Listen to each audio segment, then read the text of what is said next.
السلام علیکم ورحمۃ اللہ وبرکاتہ۔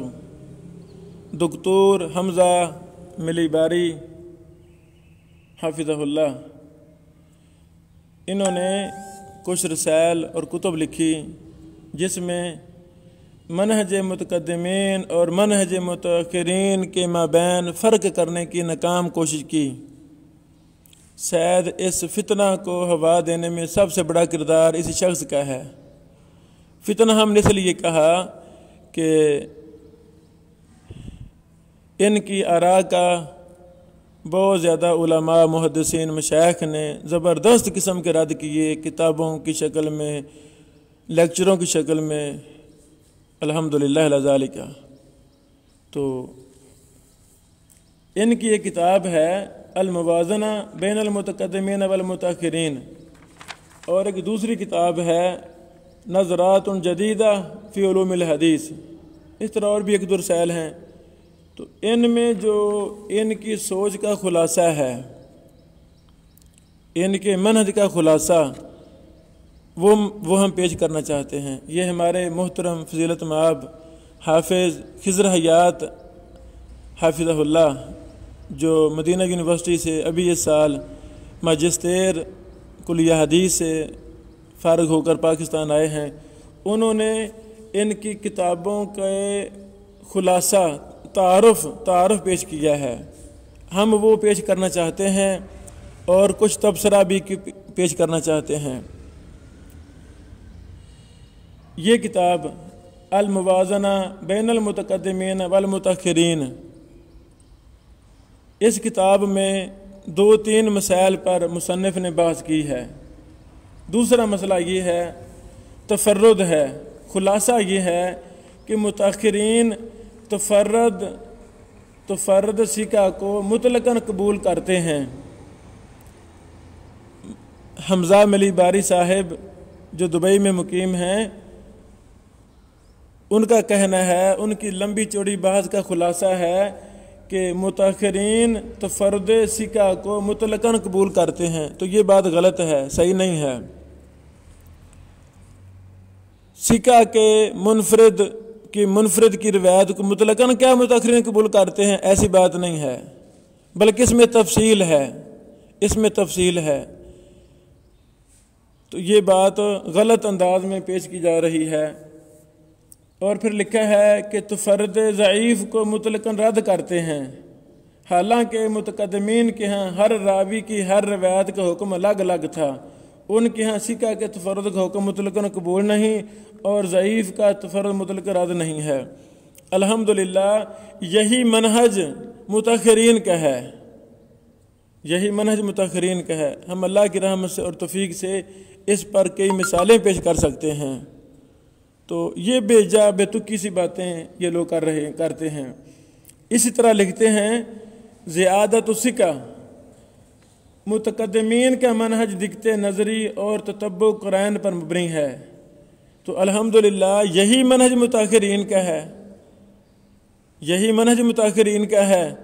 تعصب کی نگاہ سے جب ہم دیکھیں گے تو ہر چیز ہمیں اپنے اپوزٹ نظر آئے گی۔ آگے لکھتے ہیں جبکہ متاخرین نے اس کے لیے بھی ظاہری سند کو دیکھا ہے۔ یہ بات غلط ہے۔ متقدمین کی طرح متاخرین نے بھی بڑی ہی دقت نظر اور تتبع قرائن سے حکم لگائے ہیں احادیث پر۔ اسی طرح نظرات جدیدہ فی علوم الحدیث کے تعارف میں جو منہج اپنایا حمزہ ملی باری صاحب نے، محترم خضر حیات صاحب لکھتے ہیں، پہلی بات، متقدمین ہر اس حدیث کی تصحیح کرتے ہیں جس کے راویوں کے صدق اور سند کے متصل ہونے کی شکل میں درست ہونے کا انہیں یقین ہو جائے، چاہے وہ راوی عمومی درجے کے اعتبار سے ثقہ ہو یا ضعیف ہو۔ الحمدللہ یہی وہ منہج ہے جس پر متاخرین چلے ہیں کہ ائمہ متاخرین محدثین رحمہم اللہ جن کی بہت زیادہ خدمات ہیں، وہ بھی